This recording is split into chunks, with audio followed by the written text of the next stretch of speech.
அனைவருக்கும் வணக்கம். நடராஜ் ஜோதிட ஆய்வு மையம் வீரகனூர். இன்று நாம் அமாவாசை, அதாவது புரட்டாசி மாதத்தில் வரக்கூடிய மகாலய அமாவாசை, இது ஏன் இந்து மதத்தில் சடங்குகளில் மிக முக்கியத்துவமாக வாய்ந்ததாக கருதப்படுகின்றது? இந்த புரட்டாசி மாத அமாவாசையும் மனித வாழ்வில் கலாச்சாரங்களும் எவ்வாறு ஒன்றி பிணைக்கப்பட்டிருக்கிறது? இந்த புரட்டாசி மாதத்தினுடைய சிறப்பான இயல்பு என்ன? இந்த புரட்டாசி மாதத்தில் ஏன் திருமணம் விஷயங்கள் நடைபெறுவதில்லை? இந்த புரட்டாசி மாதத்தில் ஏன் அசைவ உணவை வெறுக்கின்றார்கள், தவிர்க்க வேண்டும் என்று கூறுகிறார்கள்? புரட்டாசி மாதத்தில் ஏன் திருமண நிகழ்வை நடத்தக்கூடாது என்று முன்னோர்கள் சொன்னார்கள்? இந்த புரட்டாசி மாதம் எதற்கெல்லாம் சிறப்பு வாய்ந்தது? இந்த புரட்டாசி மாதம் ஏன் இவ்வளவு முக்கியத்துவம் வாய்ந்ததாகும்?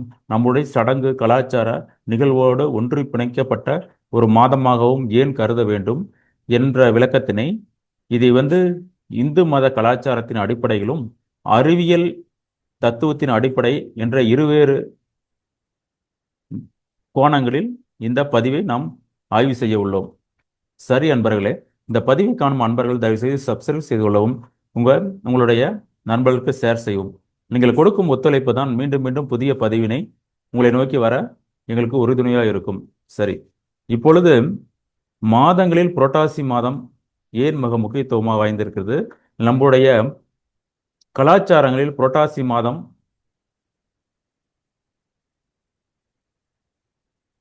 எவ்வாறு முக்கியத்துவம் பெறுகிறது, இந்த புரட்டாசி மாதத்திற்கும் சூரியனுக்கும் என்ன தொடர்பு என்ற விஷயத்தையும் அதற்கு முன்பாக ஒரு மேலோட்டமான கருத்தை இங்கே பார்க்கின்றோம். நம்மளுடைய காலச்சக்கர நிகழ்வில் சூரியன் பார்த்தீங்கன்றால், சூரியன் சித்திரை மாதத்தில் வரும் பொழுது நம்மளுடைய ஆண்டு துவக்கமாகவும், பங்குனி மாதம் கடைசியில் வருடத்தின் கடைசி மாதமாகவும் நாம் குறிப்பிடுகின்ற இந்த காலச்சக்கர வீதியில் இந்த பூமியானது சூரியனை சுற்றி வரும் பொழுது நமக்கு வருடக்கணக்காக 365 நாட்கள் எடுத்துக்கொள்கின்றது. இதில் நம்ம பார்த்தீங்கன்றால் பூமியினுடைய குத்து கதிர்கள் ஒவ்வொரு மாதமும் ஒவ்வொரு ராசியை நம்ம அடிப்படையாக பிரித்து அந்த ராசியில் விழும் பொழுது அந்த மாதத்தை சூரியன் எந்த மாதத்தில் எந்த இடத்தில் நம்மளுக்கு கோணத்தில் பூமி ரெவல்யூஷன் ஆகும்போது படுகின்றதோ அந்த நிகழ்வை தான் நம்ம புரட்டாசி மாதம் என்று குறிப்பிடுகின்றோம். இந்த வரிசையில் இந்த சூரியனானது புரட்டாசி மாதத்தில் இந்த கன்னி ராசியில் புரட்டாசி மாதம் 1ஆம் தேதி கன்னி ராசியில் நுழையும் பொழுது நமக்கு அந்த மாதம் புரட்டாசி மாதம் என்று குறிப்பிடுகின்றோம். மாதங்களிலேயே புரட்டாசி மாதம் என்பது இது காலச்சக்கர வீதியில் 6ஆம் வீட்டை குறிக்கின்றது. இது நமது மனித உறுப்புகளில் பார்த்தோம்னா வயிற்று பகுதியை குறிக்கின்றது. இதற்கு முன்பாக ஒரு நிகழ்வு, ஏன் இந்த புரட்டாசி மாதம் அசைவத்தை தவிர்க்க வேண்டும் என்ற காரணத்தை இதை இப்போது விளக்கமாக பார்ப்போம். பொதுவாக பூமி ரெவல்யூஷன் ஆகும் பொழுது, பூமி சூரியனை சுற்றி வருகும் பொழுது இந்த புரட்டாசி 2 தடவை பூமியானது சூரியன் 2 தடவை ஈக்குவனக்ஸ் ஏற்படும். அதாவது இந்த சூரியனுடைய கொத்து கதிர்கள் 2 தடவை நிலநடுக்கோட்டு பகுதியில் நமக்கு விழும். அவ்வாறு இந்த புரட்டாசி மாதம் என்பது ஒரு உபய மாதமாக கருதப்படுகின்றது. இந்த மாதம் எவ்வாறு குறிப்பிடுறது? காற்றுக்கும் மழைக்கும் இடைப்பட்ட மாதம். இந்த காற்றுக்கும் மழைக்கும் இடைப்பட்ட காலத்தில் சூரியனுடைய குத்து கதிர்கள் படும் பொழுது இந்த காலத்தில் காற்று லைட்டாக இருக்கும்.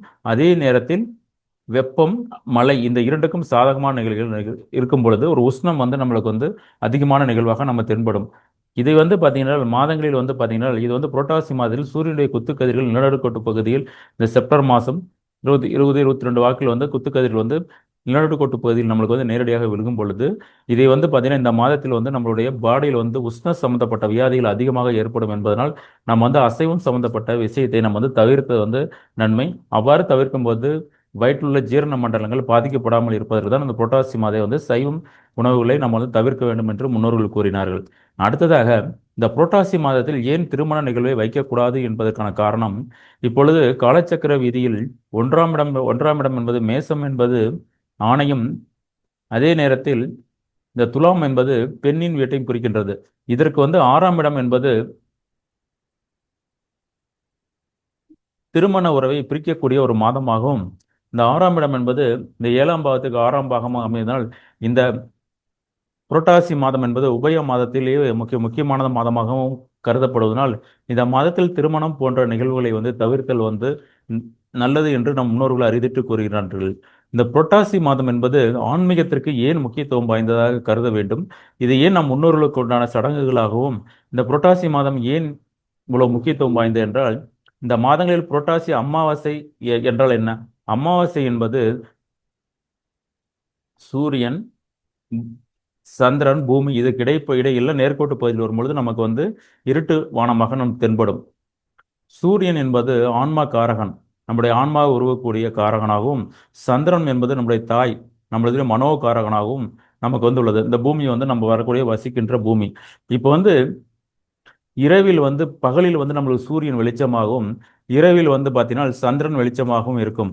இப்பொழுது இரு துருவ பகுதிகளிலும் சூரியனுடைய ஆற்றல் கம்மியாக இருந்தாலும் மனிதனுடைய பருவ காலங்கள் அனைத்துமே வந்து சந்திரனுடைய நில ஒளி வெளிச்சத்தில் வந்து ஏற்பட்டு மனிதனுடைய இனப்பெருக்க மண்டலங்கள் மற்ற விஷயங்கள் எல்லாமே ஏற்படும். இந்த அமாவாசை தினத்தன்று ஏன் ஆன்மீக வழிபாட்டை நம்ம வந்து விரதங்களை கடைபிடிக்க வேண்டும் என்று முன்னோர்கள் கூறுகின்றனர் என்றால், இயற்கையாகவே வந்து இந்த சூரியனும் சந்திரன் பூமி அனைத்திலிருந்தும் நேர்கோட்டில் வரும் பொழுது மனித மனத்திற்குள் ஒரு இறுக்கம் ஏற்படும். அந்த மனித இறுக்கம் என்பது மனிதனுடைய சிந்தனையை வந்து தூண்டி ஒரு வக்ர புத்தியான எண்ணங்களும் ஒரு எதிர்மறையான பயங்கள் சிந்தனைகள், மனிதன் ஏன் பிறந்தோம் என்ற ஒரு விதமான சித்தப்பிரமை பிடித்தது போல யான் என்ன செய்யக்கூடிய, எதை நாம் செய்யக்கூடியோம் என்ற விஷயத்தை தெரியாமலே மனித மனம் வந்து ஆட்படும். அதனாலதான் அமாவாசை என்று விரதங்களை இருந்து நீ தெய்வ வழிபாடு நம்முடைய முன்னோர்களை நினைத்து, ஏனென்றால் மனிதனுடைய மன இறுக்கம் அதிகமாகும் பொழுது அவனுடைய சிந்தனைகள் தன்னுடைய முன்னோர்கள், தன்னுடைய தெய்வங்கள், மனிதனுடைய இந்த பொருட்பற்றான விஷயத்தை வந்து விட்டுவிட்டு தன்னுடைய வாழ்க்கை சிந்தனைகளை வந்து தடமாறி போகாமல் இருப்பதுதான் நம் முன்னோர்கள் வந்து இந்த விரதங்கள் இவற்றை வந்து கடைபிடிக்க சொன்னார்கள். அமாவாசை என்பது திதியில் முக்கியத்துவமானது மன இறுக்கத்தை போக்குவதற்காக. நம்முடைய இந்த உலகத்தில் பொருள்பட்டான விஷயங்கள் எவ்வளவு இருந்தாலும் மன இறுக்கம் என்பது என்ற ஒரு காரணமே மனித வாழ்க்கையை அழித்துவிடும். இவற்றை போக்குவதுதான் நம்முடைய நினைவாகவும் வாழ்க்கை தத்துவத்திற்காகவும் இந்த புரட்டாசி மாதத்தை தேர்ந்தெடுக்கிறது. இந்த புரட்டாசி மாதத்தில் சூரியன் வந்து இந்த கன்னி வீட்டுக்குள் நுழையும் பொழுது இங்கே வந்து பார்த்தீங்கன்னா சூரியனுடைய நட்சத்திரங்கள் அதனுடைய நட்சத்திர சாராம்சம் சூரியனுடைய சொந்த நட்சத்திரத்திலே பயணிக்கிறது.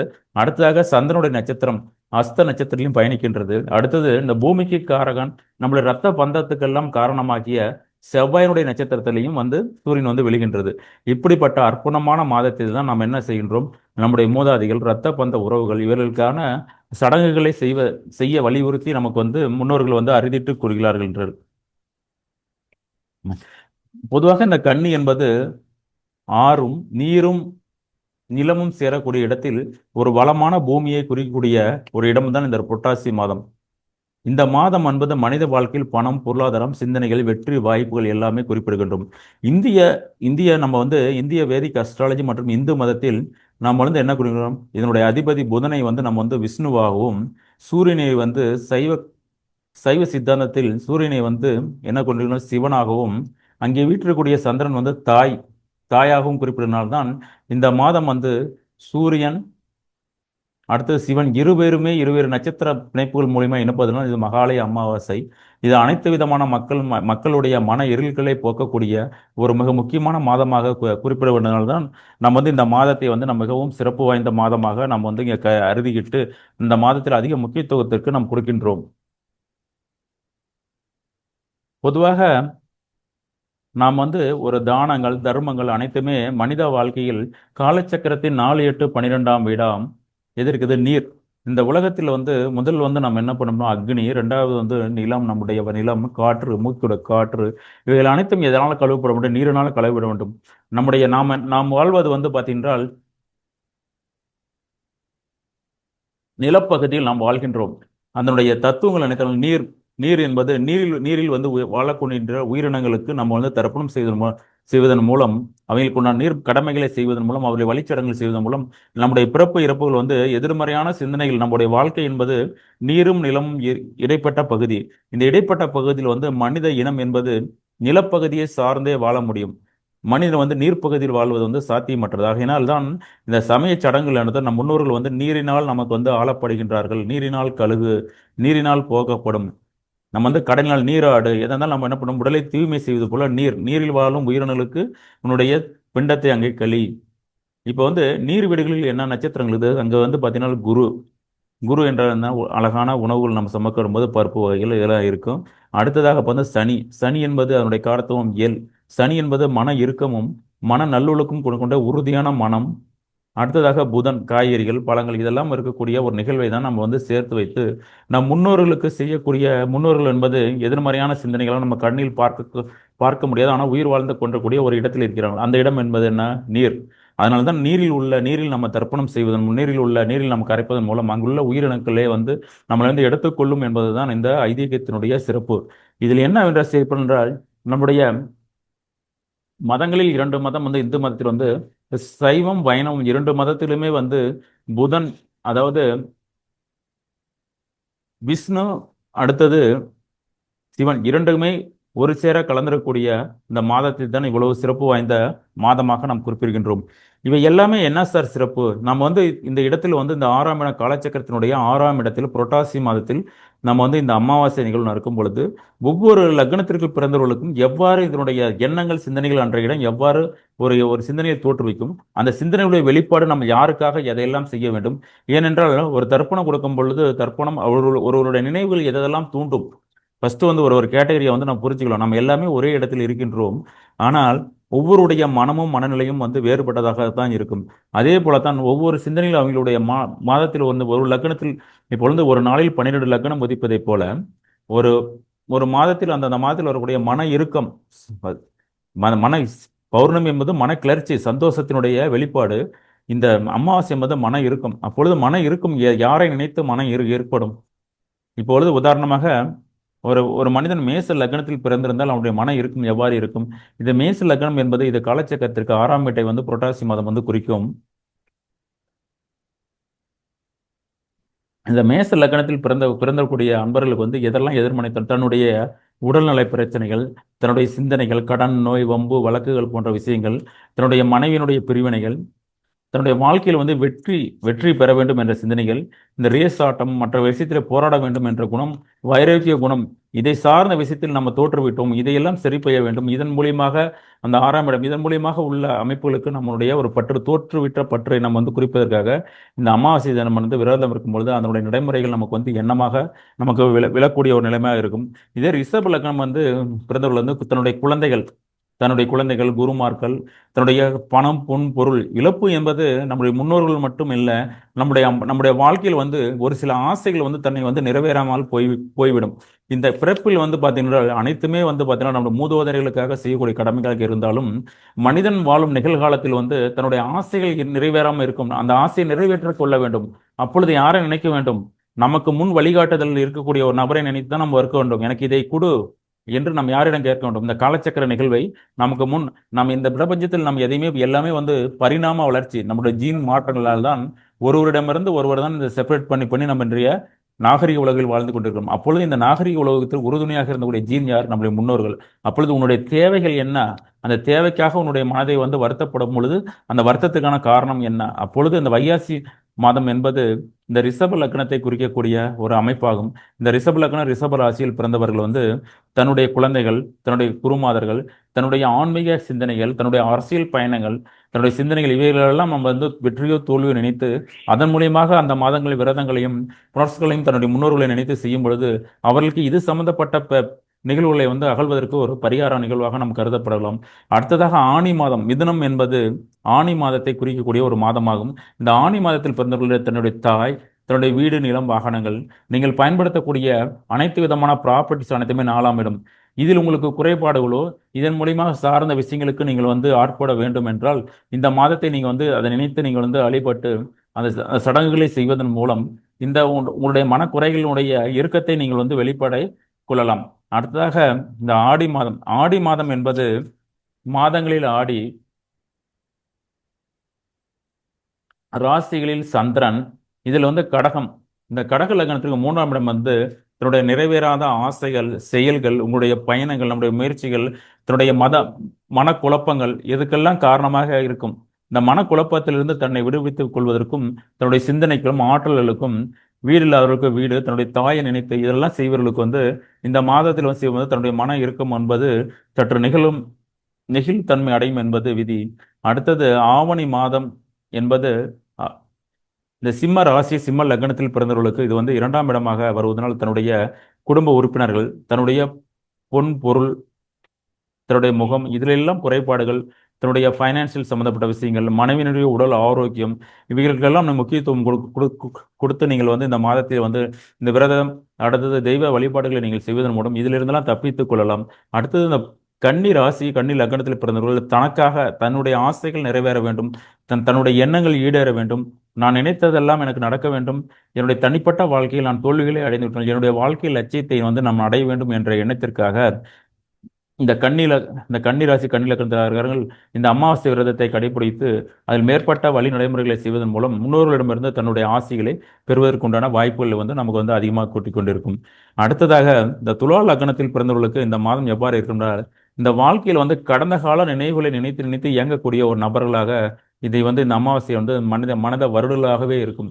கடந்த காலத்தில் நீங்கள் வந்து இழந்த இழப்புகள் இருந்தீர்கள், உங்களை விட்டு கைவிட்டு போன பொருட்கள், உங்களுடைய சந்தோஷங்கள், இது எல்லாமே பார்த்தீங்கன்னா மீட்டெடுக்க முடியாது. இருந்தாலும் அந்த நினைவுகளிலிருந்து தன்னை மறக்க வேண்டும், தன்னுடைய நினைவு ஆற்றல்களின் மூலியமாகவும் வெற்றி என்ற அமைப்புகளாகவும் தன்னுடைய மோட்சம் என்ற கருத்துக்களாகவும் தன்னுடைய அனைத்து முன்னோர்களையும் நினைத்துமே நம்ம வந்து செய்யக்கூடிய ஒரு வழிபாடாகவும் இந்த புரட்டாசி மாதத்தினுடையவர்களுக்கு இந்த துலலக்கணக்காரங்களுக்கு இது அமையும். அடுத்ததாக இந்த விருச்சிக லக்னக்காரங்களுக்கு தன்னுடைய சந்தோஷங்கள், தன்னுடைய மூத்த சகோதரத்துவம், தன்னுடைய வாழ்க்கையில் வந்து இழக்கப்பட்ட சந்தோஷங்கள் அனைத்துமே எவ்வாறு அமையும் என்றால், இந்த புரட்டாசி மாதத்தில் உங்களுக்குன்னு ஒரு சந்தோஷங்கள் இருந்திருக்கும், அந்த சந்தோஷங்கள் எல்லாம் தொலைத்திருப்பீர்கள். உங்களுக்கு ஒரு நிம்மதி இருக்கும். உன்னுடைய நண்பர்கள், இவைகளுக்காக ஒரு நண்பர்களுக்காக நான் செய்ய வேண்டும், எத்தனையோ பேர் இருக்கிறாங்க, தன்னுடைய நண்பர்களுக்காக நான் ஏதோ செய்ய வேண்டும், எனக்கு இந்த உறவுகளில் இருந்தாலும் தன்னுடைய உடல் உயிராக இருந்தக்கூடிய தன் நண்பர்கள், இவர்களுக்கெல்லாம் ஒரு சாந்தி செய்யக்கூடிய ஒரு மாதமாக வந்து இந்த புரட்டாசி அமாவாசை அமையும். அடுத்ததாக இந்த தனுசு லக்னக்காரர்களுக்கு வந்து பாத்தீங்கன்னா 10ஆம் இடம் தொழில், தன்னுடைய கர்மாக்கள், தன்னுடைய முழுக்க கர்மாக்கள், இந்த கர்மாக்களுக்கு அனைத்துமே காரணமாக தன்னுடைய கர்மாக்களையும் தொழில் அபிவிருத்தி, தன்னுடைய தொழில் அபிவிருத்தி மூலியமாக லாஸ் அடைந்தவர்கள், இந்த தொழிலுடைய கர்மாக்கள் இவைகளெல்லாம் விளக்குவதற்கும் இந்த கர்மாக்கள் எவ்வாறு வருகின்றது, பொதுவாக 10ஆம் இடம் என்பதே கர்மாக்கள் தான். அந்த கர்மாக்களையே முழு மனதாக கர்மாக்களையே நம்ம வந்து விடுபடுவதற்கு உரிய ஒரு மாதம் தான் இந்த புரட்டாசி மாதம். அடுத்து மகர லக்னக்காரங்களுக்கு 9ஆம் இடம். 9ஆம் இடம் என்பது தன்னுடைய தந்தை, தன்னுடைய மூதாதையர்கள், தன்னுடைய இனம், மதம், கலாச்சாரங்கள், தெய்வ வழிபாடு உள்ளவர்கள், இந்த மகர லக்னத்தில் பிறந்தவர்கள் தன்னுடைய மதம் சார்ந்த, கலாச்சாரம் சார்ந்த விஷயங்கள், ஊரில் உள்ள தர்மகர்த்தா போன்றவர்களுக்கு தன்னுடைய உடல் ஆரோக்கியம், இந்த சமுதாய நல்லொழுக்கமாக இருக்க வேண்டும், இந்த சமுதாயத்தை சீர்படுத்தி பார்க்க வேண்டும் என்ற நோக்கத்திற்காக தன்னுடைய முழு மனதுடன் வருத்தி அந்த எண்ணங்கள் வந்து அந்த மாதத்தில் வந்து ஒதுக்கும். இதை வந்து யாரிடம் கேட்பது, தன்னுடைய முன்னோர்களிடம் தான் கேட்க முடியும். அதாவது நம்மளுக்கும் உள்ள இருக்கக்கூடிய அந்த பிரபஞ்ச நிகழ்வுகளை தான் நம்ம கேட்க வேண்டும். அதற்காக தான் நம்ம வந்து இதை வந்து நம்ம செய்ய வேண்டும். அடுத்ததாக கும்ப லக்னம் என்பது தன்னுடைய ஆயுள் பயம், எதிர்பாராத இன்ஸ்டன்ட் வாழ்க்கையில் வந்து எதெல்லாம் நம்ம வந்து நிலையாகவே இல்லை சார், என்னுடைய வாழ்க்கையில் வந்து இன்ஸ்டன்டான விஷயங்கள் வந்து என்னுடைய வாழ்க்கையை வந்து அனுதினமும் புரட்டி போட்டுக்கொண்டே இருக்கின்றது, எனக்கு வந்து மரண பயங்கள் வந்து அதிகமாக இருக்கின்றது, இந்த வாழ்க்கையை நினைத்தால் என்னுடைய பயங்கள் அனைத்துமே வந்துருக்குது, நான் என்ன செய்வது என்பது போன்ற மன இறுக்கம் வந்து மனதை மிகப்பெரிய அழுத்தமாக இருக்கக்கூடிய ஒரு கால சூழ்நிலை இருக்கும். அதற்காக அந்த மன இறுக்கத்தை போக்குவதற்காக விரதங்களும் அந்த நேரத்தில் உள்ள புனர்ஸ்காலம் செய்வதன் மூலம் இதிலிருந்து விடுபடலாம். அடுத்ததாக இந்த மீன லக்னத்தில் பிறந்தவர்களுக்கு தன்னுடைய கணவன், தன்னுடைய சமுதாய ஒழுக்க வழக்கங்கள், நம்ம சமுதாயத்தில் ஒருவராக இருக்கக்கூடிய நபர்களினுடைய இழப்புகள், இந்த சமுதாயத்தில் நாமளும் வெற்றி பெற வேண்டும் என்ற எண்ணத்திற்காக நாம் செய்யக்கூடிய ஒரு போராட்டமான ஒரு நிகழ்வு. இந்த 2 நிகழ்வுக்கும் இடைப்பட்ட விஷயத்தை நீங்கள் வந்து கடைபிடித்து இந்த விரதங்களை மேற்கொள்ளணும். கணவன் மனைவி பிரிவினைகள், மற்ற விஷயங்கள், உங்களுடைய வாழ்க்கையில் நிறைவேறாத எண்ணங்கள், இவைகள் எல்லாம் நிறைவேறுவதற்கு உண்டான ஒரு அமைப்பாக இந்த இந்த அமாவாசை நிகழ்வு வந்து நமக்கு இருக்கும். சரி சார், இதில் ஏன் முக்கியத்துவமாக கர்மாவை நம்ம போக்குவதற்கு இந்த தானியங்களும், எள் போன்ற விஷயங்கள், பால் போன்ற விஷயங்கள், இந்த சடங்குகள் அனைத்து தானியத்தையும் ஏன் நீரில் விட வேண்டும் என்பதுதான் ஒரு கேள்வியாக இருந்து கொண்டிருக்கிறது. அப்பொழுது நம்ம முன்னோர்களுக்கும் இந்த நீருடைய படுகைகளுக்கும் என்ன சம்பந்தம்?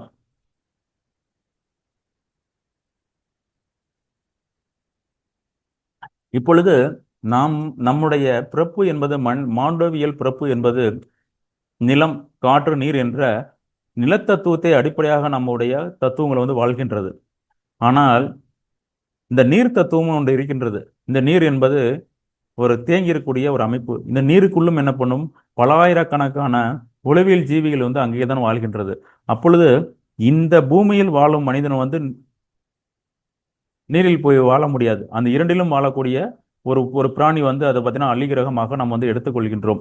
சரி, அது அந்த டாபிக்குள்ள போக வேண்டாம். அதனால தான் நம்ம என்ன பண்ணுகின்றோம், நம்ம முன்னோர்களை வந்து நம்முடைய கண்ணால் வந்து இந்த பூமியில் வந்து காண இயலாது. ஆனால் நம்ம என்ன பண்ண முடியும், நீரில் உள்ள பிராணிகள் இன்னும் மாற்று உருவில் மாற்று பிரதேசத்தில் இருப்பதுதான் நம்முடைய நீர். அப்பொழுது இந்த நீரில் நம்ம வந்து இதை கலக்க வேண்டும். ஏன் நீரில் என்ன நீர் நம்ம ராசியில் வந்து 4ஆம் இடம் என்பது ஆற்றையும், அங்குள்ள நட்சத்திர தொடர்புகளை நீங்கள் வந்து சற்று உலக பாருங்கள். அங்க வந்து குரு, சனி, புதன் என்ற நிகழ்வுகளும், அதே நேரத்தில் ஒரு குளத்தில் வந்து நம்ம நீராட வேண்டும். குளம் என்பது அங்கே என்ன இருக்கின்றது, செவ்வாயினுடைய விருச்சிகம், அங்கேயும் பார்த்தீங்கன்னா இந்த இந்த நட்சத்திர தொடர்புல இருக்கும். அடுத்தது கடல். கடலிலும் பார்த்தோன்னா இதனுடைய நட்சத்திர தொடர்புல வந்து குரு, சனி, புதனுடைய நட்சத்திர போல இருக்கும். அப்பொழுது இந்த குரு என்பது உணவு பதார்த்தங்கள், முக்கியமாக நெய், வெண்ணெய் போன்ற பொருட்களையும், இந்த சனி என்பது எள்ளுடைய காரத்துவத்தையும், புதன் என்பது பச்சை காய்கறிகளுடைய காரத்துவத்தையும் கொடுக்கணும். இதை அனைத்துமே நம்முடைய முன்னோர்களுக்காக நாம் படைத்து நீரில் கரைக்கும் பொழுது, அந்த நீரில் வாழும் உயிரினங்களுடைய உருவாக நம்ம வந்து அந்த உரு நீரில் வாழும் உயிரினங்கள் தான் நம்முடைய எண்ணங்களை பிரதிபலிக்கும் ஒரு சமிக்கையாக எடுத்துக்கொள்ளக்கூடிய அடுத்த டிரான்ஸ்மிட். இந்த இரண்டு உலகங்கள் வேறு, நீர் உலகம் வேறு, நில உலகம் வேறு. இரண்டு நீர் உலகத்திற்கும் நாம் உற்று நோக்குவதுதான் இதனுடைய சிறப்பு. இதில் அமாவாசை என்பது மன இறுக்கத்தை முழுக்க முழுக்க தெரிந்து கொள்ளுங்கள். மன இறுக்கம், ஒரு மனிதனுடைய வெற்றி பெறாத எண்ணங்கள் வந்து மனதில் உள்ள வந்து இறுக்கமாக புளிந்து கொண்டே இருக்கும்.